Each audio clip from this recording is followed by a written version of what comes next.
Good morning, everyone. I'm Tony Marx. I'm the president of the New York Public Library, and welcome to our humble abode. This is the trustees' room, so it is the governance central of this institution, which has 93 buildings around 3 boroughs, and together with our partners in Brooklyn and Queens, serve about 40 million physical visits a year, more than all the cultural institutions and professional sporting teams in New York combined. The life of the mind is alive and well.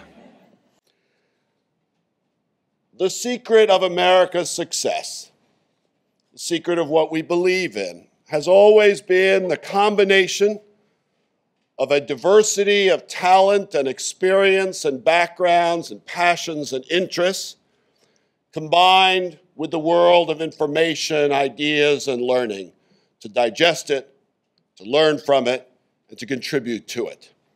The libraries of America, the libraries of the world, have always been the foundation of that effort. And it is on that effort that our economy and our democracy, our civil society, rest. Simply put, the libraries of America, this library and so many others represented by great colleagues and leaders here, is the repository of our culture. It is also the home of our civic space. It is where we gather across all differences for the purposes of learning and reading, and writing and creating. The libraries now are entering a new era, and today's report helps to set the course. And I want to thank Amy and Charlie and all the colleagues at Aspen for bringing us together to make that possible.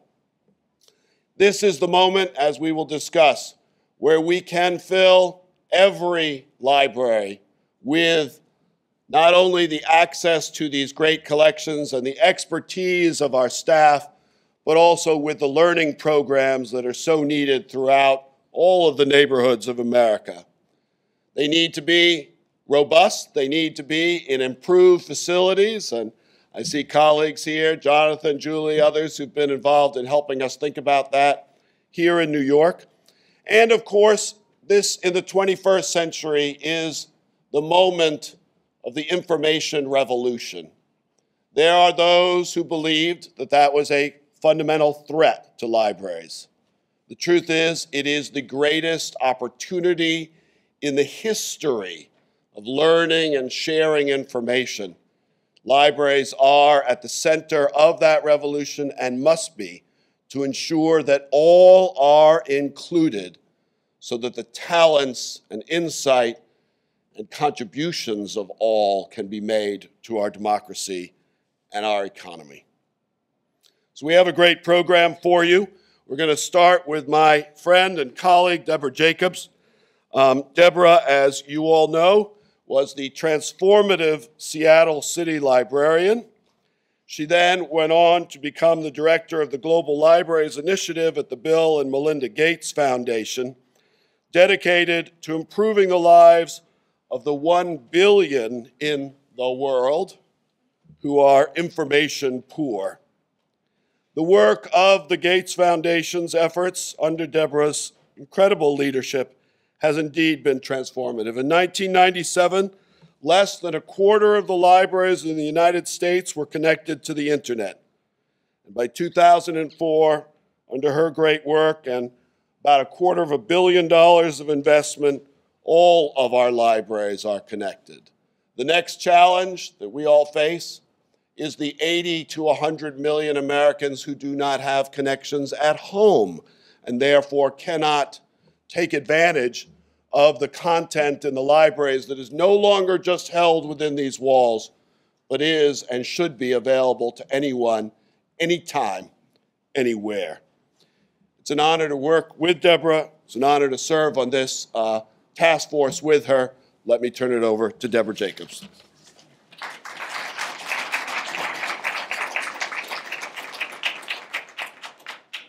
Thank you, Tony, and hello, colleagues and friends. It was great to have this launch be here, to to be a nation of immigrants and how appropriate it is to be in this building that's inspired so many writers. How many obituaries do we read about people who wrote their books here or got their first entry into citizenship? The writers, the librarians, and frankly, this building is an inspiration to people around the world. It's a symbol of what a library can be and is. And so to be here for the launch of Rising to the Challenge, a report that outlines a new vision for public libraries, is extraordinarily important because the new vision rests on the old, and that's really what our public libraries are. As a representative of the Bill and Melinda Gates Foundation, and personally as a librarian for more than 40 years, I'm inspired by the vision that this report outlines of how libraries can make our communities even more connected, more engaged, and stronger. The Gates family has long believed that public libraries are the right institution because of their proven ability to improve the lives of people and communities wherever they are. In fact, Bill and Melinda's support for public libraries spans more than 20 years and will soon reach about $1 billion invested in public libraries around the world. And that money goes to not just increase technology and digital resources, but to have trained library staff who know how to connect with their communities and know the importance of what a library can be and eventually speak up to get the library funding that's needed. At the Gates Foundation, we're known so well for our health programs and our education programs, but it's our belief that there is no American institution that's better suited to providing the opportunity for all than the public library. At the Foundation, we work to ensure that the world's more than 320,000 public libraries remain relevant and are recognized and supported by others as being critical community assets and important engines of development. Research that was conducted a few years ago by the Pew Research Center shows that in the United States, 80% of Americans believe that libraries provide value to their communities through lending books, providing free access to computers and the internet, and providing the assistance through skilled library staff. With this strong public confidence, public libraries strive to benefit their communities even more and even more deeply. By serving as strategic partners, helping communities reach their goals, libraries contribute to positive outcomes in areas such as education, economic development, financial literacy, health, digital inclusion, all the areas needed to ensure that libraries are connecting with development goals.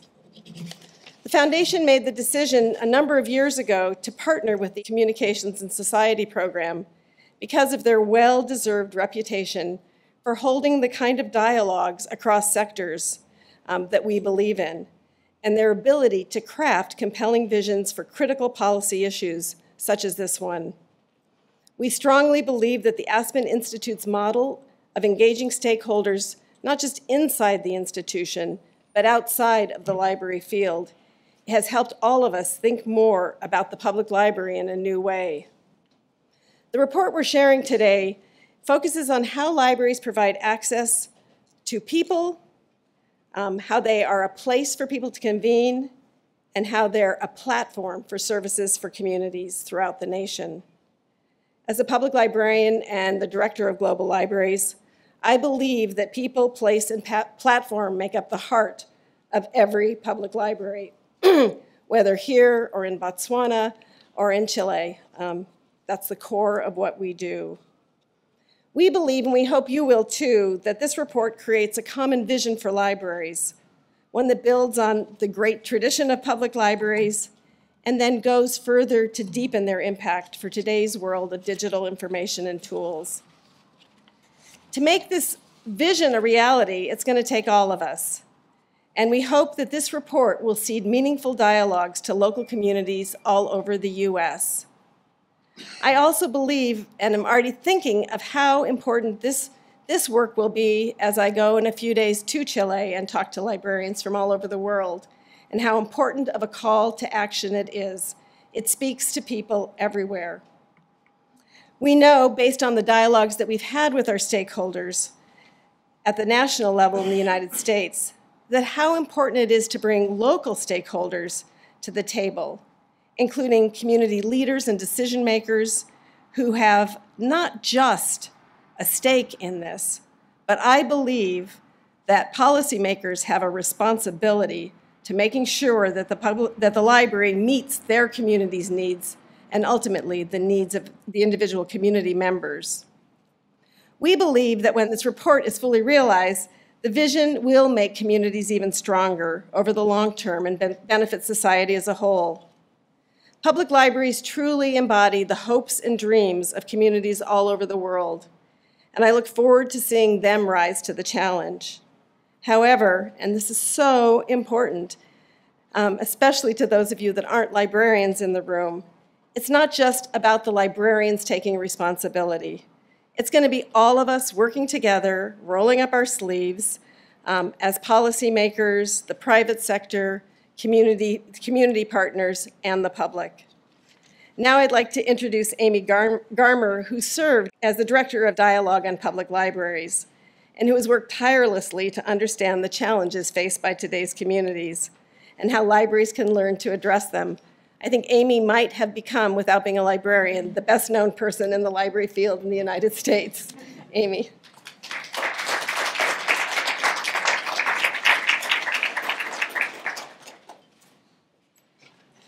Thank you, Deborah, and I want to welcome everybody here today. Thank you so much for coming and sharing in this opportunity for us to share our work over the past year with all of you. In particular, I want to also take a quick opportunity to thank Tony and his team here at the New York Public Library for getting us set up and being such gracious hosts. To Deborah and her team at the Gates Foundation, the Global Libraries Program, for making this project possible in the first place, and the Aspen Institute team, who's worked really hard alongside me, in particular Ian Smalley, who many of you may have contacted in organizing this event, and really appreciate the efforts of all of these people to get to this point. So as you heard Deborah say, the Aspen Institute and the Gates Foundation collaborated in creating the dialogue on public libraries. And what I wanted to do for a few minutes here is give you a sense of an overview of the project and an overview of what's in the report. I hope and I trust that all of you will take at least a copy of the report with you today and read it. I hope that you will turn to the publications page where you'll find our Twitter hashtag, our Facebook account, and various ways that you can engage with us and start a conversation on what's in the report. The project was designed around a 35-member working group. We brought together thought leaders and various stakeholders from different groups, from business, from libraries, from education, from the nonprofit sector. And we asked this group to convene twice over the past year. Several of those working group members are here today, and I wanted to just quickly ask them to stand so we could recognize them and thank them for their hard work. That's Brett Perkins from Comcast, Norm Jackness, Maureen Sullivan, Susan Hildreth, Mayor Karl from Nashville, Deborah Jacobs, Linda Johnson, Brooklyn Public Library, Charlie Firestone, Aspen Institute, Tony Marx. Thank you all. It wouldn't have been possible without you coming together at our first meeting and moving us forward. So as Deborah mentioned, the dialogue vision is built around three key assets of the public library. The library's people, its place, and its platform. And I wanted to give you a sense of what we mean when we say people, place, and platform. People. The library as people reflects the shift away from building collections to building human capital, relationships, and knowledge networks in the community. People are at the center of the library's mission to inspire and cultivate learning, to advance knowledge, and nurture and strengthen communities. While there are thousands of stories in the public library, the ones that matter most come with the people who walk through the door to use the library. As one librarian said to me, "We like books, but we like people more." Librarians are the other half of the people equation. They're recognized for their expertise and are actively engaged in the community. They connect individuals to a vast array of information and resources, and they serve as neutral conveners to foster civic health. They facilitate learning, and they play a key role in the new education and learning environments for children and adults alike. So the second asset, place.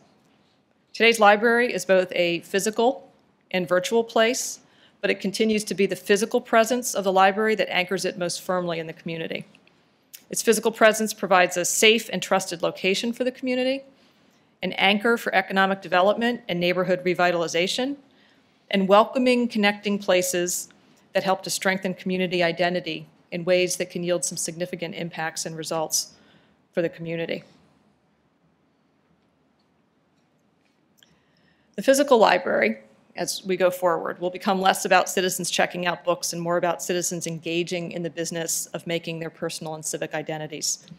As more information moves to digital formats, public libraries will hold less material locally in their physical collections. Library users will be able to access information digitally wherever it resides through library networks on computer workstations and increasingly on personal and shared mobile devices. The reduction in physical materials, greater customer mobility, user mobility, and the desire for more collaboration and creation are changing the nature of the public library's physical space, and we're seeing this across libraries all across the country. And the third key asset, platform. The library is user-centered. It empowers users to determine what it provides and how users make use of those resources. The transformations of the digital age enable individuals and communities to create their own learning and knowledge. People can become participants.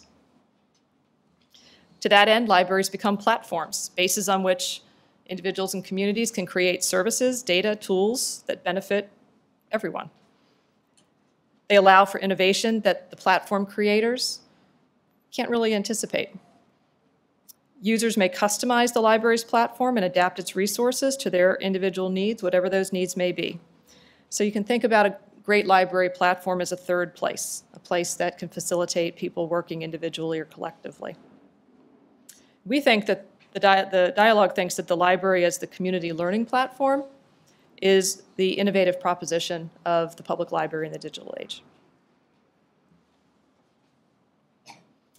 So the library as platform raises the opportunity to find new efficiencies in public libraries networking in new ways at a larger scale and networking with one another and other knowledge-creating institutions, organizations, and individuals. With this vision in mind, the dialogue recommends 4 strategies, 4 areas for what we call strategic success to advance progress toward this vision of the public library. Number 1 strategy for success: aligning library services in support of community goals. So public libraries that are effective in aligning their services to support local community priorities will find the greatest opportunities for success in the years ahead. And we think this will require a level of flexibility and adaptability and partnership to change as community needs change. Second strategy: providing access to content in all forms. So as the public library shifts from a repository for materials to a platform for learning and participation, its ability to provide access to vast amounts of content in all formats becomes really vital. And in that regard, libraries face 2 immediate challenges in providing access to content in all forms. The first is being able to procure and share e-content and other digital content on the same basis as physical versions. And the second challenge is having high capacity, easily scalable broadband in every library that can help deliver and even create content. Third strategy: ensuring long-term sustainability of public libraries. So public libraries need to transform their service models to meet the demands of a knowledge society while securing sustainable funding for the long haul. Achieving this means libraries need to first identify reliable revenue resources for both daily operations and long-term planning and investment. Libraries need to, and their communities need to explore alternative governance structures and business models that can maximize efficient and sustainable library operations and customer service. Libraries need to become more skilled at measuring outcomes rather than counting activities. And libraries need to balance the local and national library value proposition to consider economies of scale in a networked world and identify what can be done at broader scale without compromising local control. And finally, the last strategy for success is cultivating leadership, and that means cultivating leadership across libraries, and it means cultivating leadership across the community. Leadership is needed to build communities and public libraries that thrive and succeed together. First, every community needs a vision and a strategic plan with input from all of its stakeholder groups. Key steps include improving communications with community leaders, developing community champions, strengthening intersections with diverse communities and communities of color, and reaching out to and engaging young professional organizations, demonstrating the collective impact of partners working together. With a focus on these 4 areas of strategic success, we feel that the future is particularly bright for communities and their public libraries. I am going to wrap it up here so that we can get to the distinguished panel who will be providing perspective on this vision, a group of leaders who are really driving action and change in communities across the country. Before we move to the panel discussion, we wanted to share a short 2-minute video.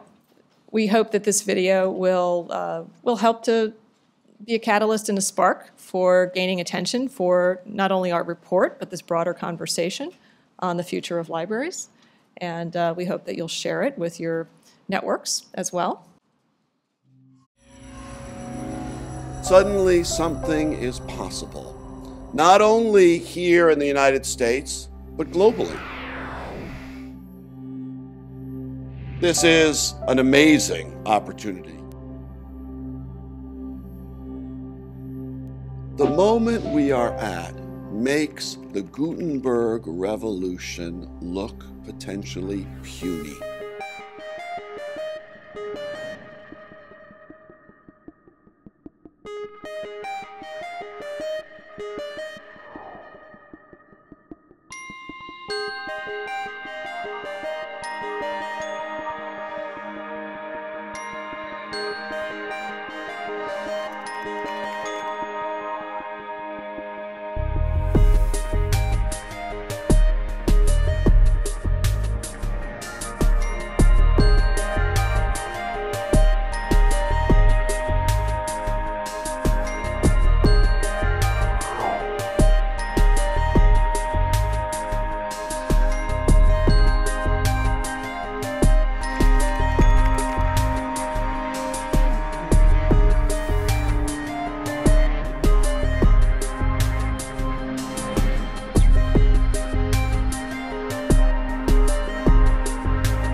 Every book, every idea, every image, every archive, every piece of information should not only be available for free, online, anytime, anywhere, but needs to be curated and linked so that anyone in the world can engage in the creative activity that we all rely on to build a better world.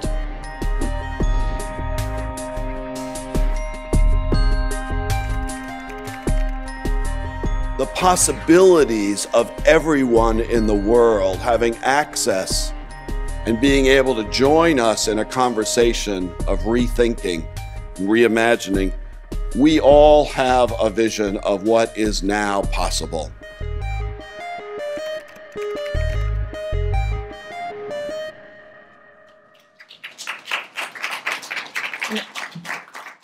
Now I'd like to invite our panel up to the chairs and introduce our moderator first, Charlie Firestone. Charlie is the Executive Director of the Aspen Institute's Communications and Society Program and Vice President at the Aspen Institute, and a stellar moderator.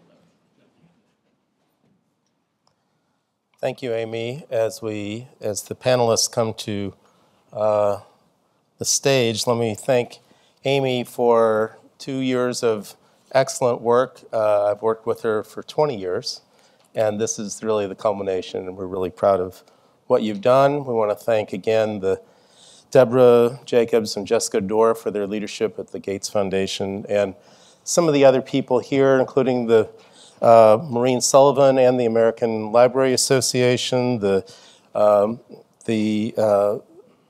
IMLS and Susan Hildreth, Susan Benton, who I don't think is here, but has been a great help to us also with the Urban Library Council. So, a vision of people, place, and platform. We have a great panel. You have the bios at your desks, but at the far right over there is Mayor Karl Dean, the mayor of Nashville, which is actually the metropolitan government of the city of Nashville and Davidson County, where he's been the mayor since 2007. Then we have Linda Johnson, who's president and CEO of the Brooklyn Public Library, a 60-branch system serving over 2.5 million residents. She formerly was CEO of the Free Library of Philadelphia and the National Constitution Center in Philadelphia. I mention that because we have another Philadelphian in a minute. Then Dinaw Mengestu, who's the Lannan Chair of Poetics at Georgetown University and a well-known novelist, professor of creative writing. He's also was named a MacArthur Fellow in 2012, which is incredible recognition. And finally, Ralph Smith, Senior Vice President of the Annie Casey Foundation, Managing Director of the Campaign for Grade Level Reading. He is formerly on the law faculty at the University of Pennsylvania, and at one point was the Chief Operating Officer of the Philadelphia School District. So let's start with Mayor Dean. Mayor, Amy pointed out that one of the strategic opportunities was aligning libraries to community goals. How does Nashville do that? How do you think about how libraries can serve your broader community goals? Well, there are two good examples of specific goals we had in our community where the library plays an instrumental role. I mean, overall, I think one of the things we want for Nashville is to be a city of lifelong learning, a city where people are curious about things, and the library is essential to that. But I would say the number one issue facing our community and probably any urban area in America is public education. And one of my desires as mayor has been to improve our schools, and the area where I thought we needed some improvement was in our school libraries. And so working with our libraries, we created a program called Limitless Libraries where we broke down the walls between the public library, which is part of the general government, and the school libraries. The city supplies the schools with its budget number and the money, but the schools are actually run by an independently elected school board. So it was a big deal when we said, look, we think it would be better if our libraries worked together and they bought things together so the economies of scale. It would be better if all the students had access to the wonderful things in our public library, which is an excellent institution, and then we just worked together. There was a lot of suspicion at first, but I give the schools a lot of credit, and I give our libraries a tremendous amount of credit for breaking down those suspicions and working through it. So now we have the Limitless Libraries, which is the name of the program, in all of our public schools. Any one of our students in public schools can order a book from our library and get that book delivered within a day or two, 2 days at the maximum. Circulation has gone up about 78%. The number of kids holding library cards has tripled or quadrupled. You've got kids who are getting music, they're getting videos, they're getting books. And our public library, just by doing this agreement, we increased by about 2 million volumes the number of books available to kids. So it's been a wonderful success. And then One of the things we've done is we worked with the Ingram Foundation to start remodeling school libraries themselves to make them the best room in the school, which is my goal, to see it as a place where everybody wanted to hang out. So we did 2 under the grant, and then the city started supplying money out of our general budget to remodel schools. We did 2 more this past year, and we're doing 2 this year. And hopefully that continues on for the library that becomes the center of the schools.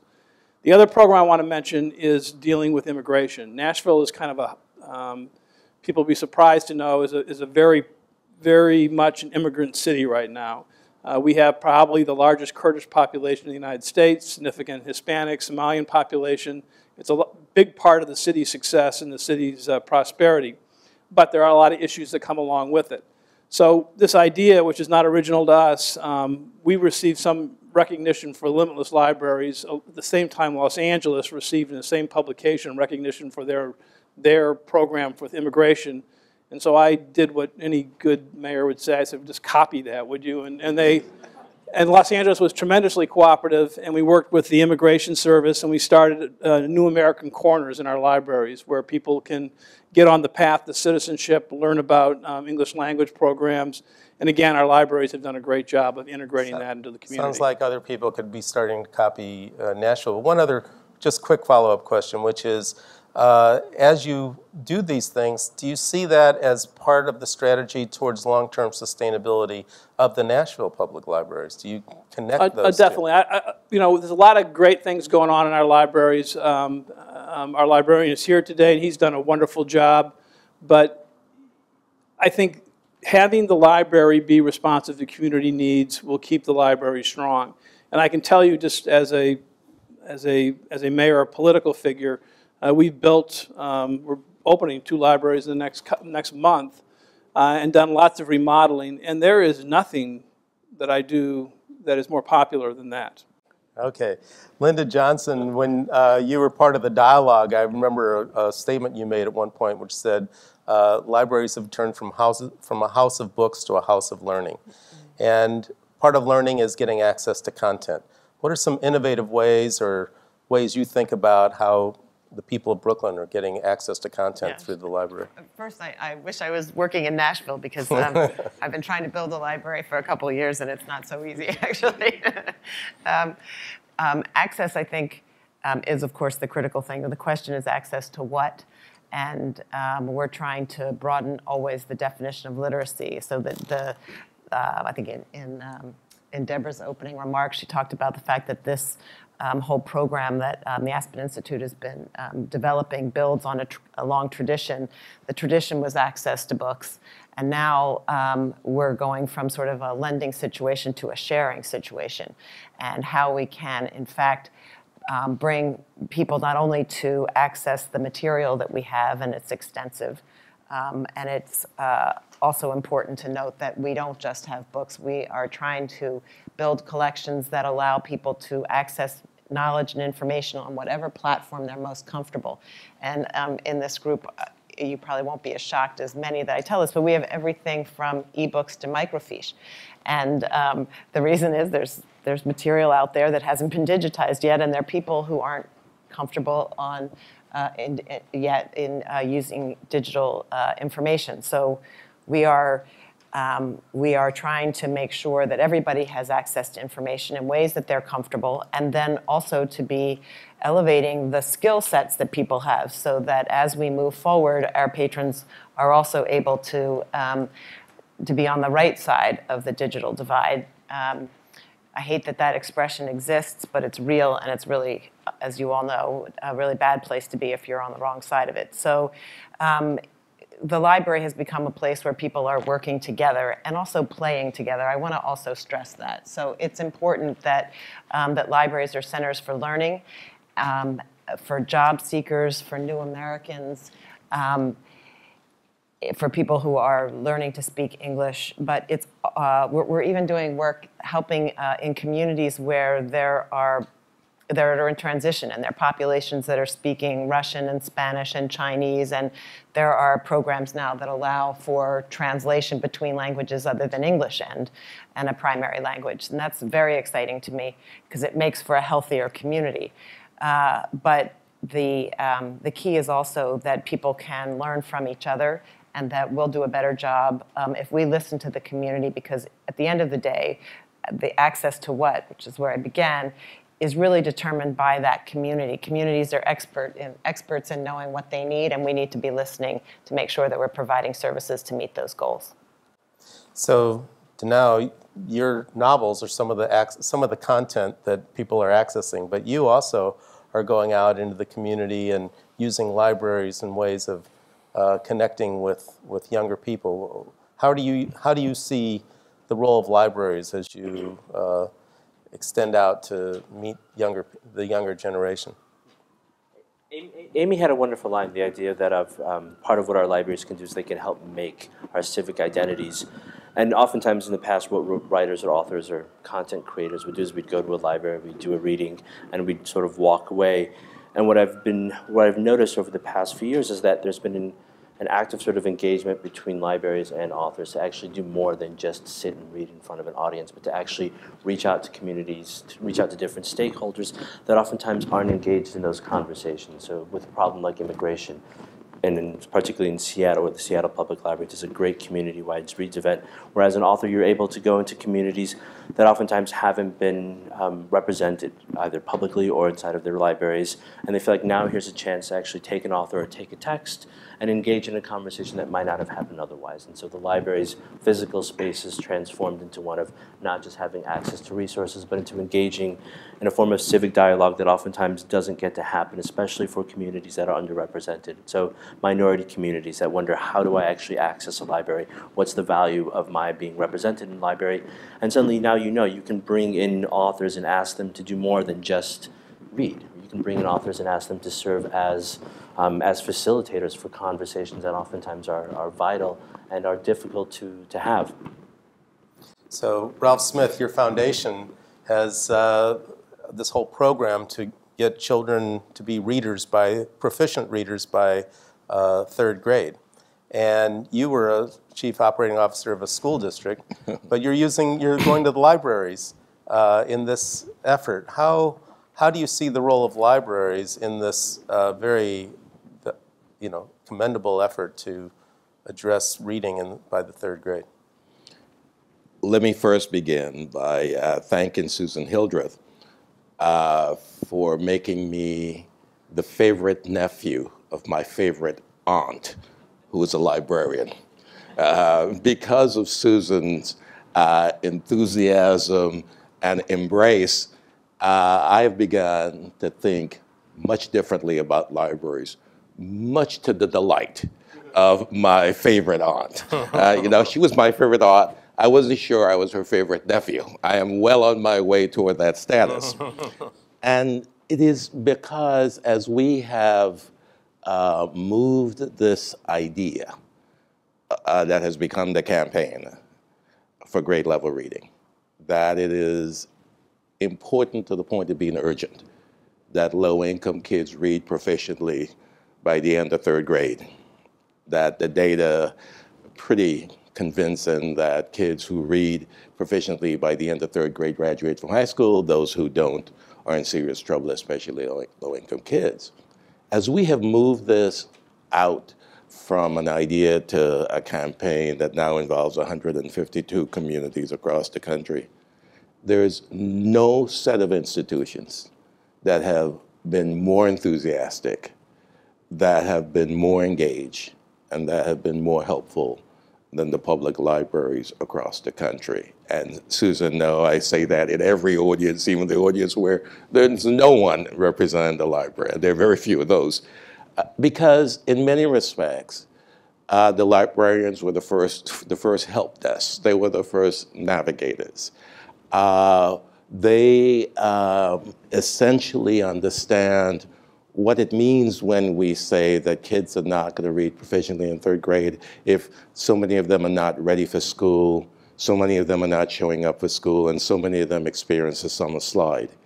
And in many respects, libraries are saying, raising their hands and say, we've been saying this all along. And that's why if you're here in the New York Public Library almost any time of day, you realize it is a unique intergenerational institution with parents and kids in various programs around the building.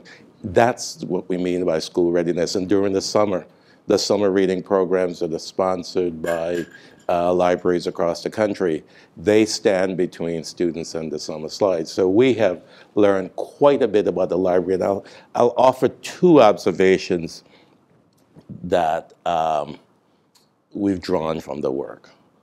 One, this notion, by the way, I love it, this notion of the value proposition being about people, place, and platform.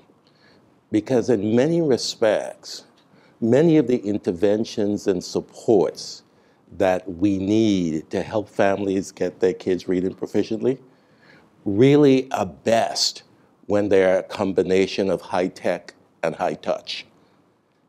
And there's no place where that happens better and where it is more likely to happen than in libraries. The second observation really goes to this, this aligning and conjoining that happens here at the library. There's a way in which the library stands as an antidote to an evidence movement that is becoming sort of a new religion. And what libraries remind us by their very existence and by the way they operate and the way they function within communities is that knowledge really comes from disciplined research. It comes from reflective practice, and it comes from the wisdom of lived experience. And it is in the context of a library that we can get those three forms of knowledge, blend them together into something that's enormously powerful. And so that enduring contribution is something we've come to appreciate as we have worked with communities across the country and worked with and learned from the libraries. It's an exciting opportunity for us, and you know, this report, I think, underscores what we are learning every day in every city across the country. So we've seen 4 great leaders in this field are connected to the field, and the topic we haven't really touched on yet is leadership. And I guess my question for the panel, quickly, is how do we prepare more community leaders to understand the crucial and new role of libraries going forward? You know, we seem to have an enlightened mayor on our panel, but Mayor, how do we get other cities to copy your model or to get it in the realm of libraries? The key thing, anything in sort of public policy, is to talk about it. I mean, if libraries are an important value that you have for your city, you need to talk about libraries. You need to be involved in libraries. And so there's something that I believe in, so it's been easy for me to want to be involved in library programs, to want to help as I can. And I think the growth area there for libraries in terms of being involved in providing answers to community needs and providing, I think the video did a great job of this, on providing a place, a community space for people to talk to each other and to be sort of a living room is a great thing. And I think you just need to talk about it. You need to use the bully pulpit, and people will follow and get involved in them. I think one of Nashville's great strengths has not been so much the political part, has been the private sector, which has, like many cities, has formed a foundation that has made supporting the libraries a big part of our city's culture. And encouraging things like that, I think, spreads the word. Any other thoughts? Because the other question is, librarians have an increasing leadership role in a community. In this vision, the librarian is a true community leader. How do we foster leadership qualities, more leadership qualities in the librarian community? Well, first of all, of course, talking about it, and Tony and I, we feel like we're talking about it to our elected officials day in and day out, and they get it. But I think what we're trying to focus on in Brooklyn right now is that there are great community leaders in every part of the borough who are doing important work that we can actually help. And that if we figure out, as I said, we need to listen to the community to determine what their needs are. If we can help the people who are doing great work in each community, that it will be reciprocated. If we can bring a wonderful author not only in to give a great talk about his or her work, but then also to help a group of burgeoning writers figure out how they too can have a career that involves writing or literacy, that the work that we're doing will become more relevant, and the more relevant we become, the greater the prospect of sustainability will be. And then, of course, having the Aspen Institute, an independent third party talking about our needs is very helpful. I see folks here from the Center for an Urban Future doing the same thing. It's been a long time that librarians have been saying this, but it's always helpful when you have somebody else with a lot of credibility and an independent voice echoing it. You know, I'll echo both comments, and the question reminds me of a consultative conversation we had at the start of the campaign with a select group of journalists. And they were very supportive of the campaign, but almost to a person they say, oh, this is not going to make it as a story. They say it lacks the dynamic tension. They say, who's opposed to kids reading on grade level by the end of third grade? There's nobody opposed to it, and therefore there's no story. It was really a revelation in many respects, but to some extent, the library's success as this durable, beloved institution may be part of the problem. And it was somehow, and we really had to take this on, say, we're not going to go cause a controversy to get coverage. We want the media to lift this up as an important issue. And it feels to me that the challenge to the media is to recognize the resource that is the library and make a determination to cover it, to lift up the good stories, to come here and talk about the number of kids who were here during the summer, to talk about the contributions and to make that more manifest to the community and not wait for controversy to occur. And I think that's part of the challenge, but it's also a great opportunity because the mayor is right. Everybody out there would love to read a good story about their library because we all, when we think about the library, all get warm and fuzzy and mushy and we begin to tell stories about the library. And I think those stories will find an audience, and we've got to do a better job of encouraging our leaders and our media to tell more of those stories more often. Dinaw? I mean, what I've noticed in the past is that great librarians are often great networkers, right? They know what the needs of their communities are oftentimes better than other civic leaders, and great librarians are able to sort of tap into all the different community leaders and get them to actually participate in these sort of dialogues. So doing an event in Arlington, I watched these amazing librarians bring together all the different stakeholders in Ethiopian and immigrant communities to come together to sort of not just have a conversation, but to actually sort of invite people who might not have normally been inside of the library space to say, well, now actually we're going through this extra effort of reaching out to you. And once that step happens, you realize that community members then return back to the libraries and ask them to help support their needs as well. And this great dynamic conversation begins to happen between librarians and between the communities that they're hopefully trying to serve. It's interesting because a lot of times these are framed as issues and problems, but what this vision does, it states the vision and then looks at them as real opportunities, and the area of the opportunity to align the library to the community's needs and problems, the opportunity to get access to so many different forms of content or different ways of access, the opportunity to to have new sustainability models for libraries, and finally, the opportunity to build leadership both in the community and at the library level, and all the champions for libraries, I think, offers a great picture going forward. Okay, thank you, Charlie. I'd like to thank the panel, too, for your tremendously insightful remarks and really kickstarting what I hope will be a robust conversation going forward. I thought I'd take just a minute to talk about what is coming after the release of the report.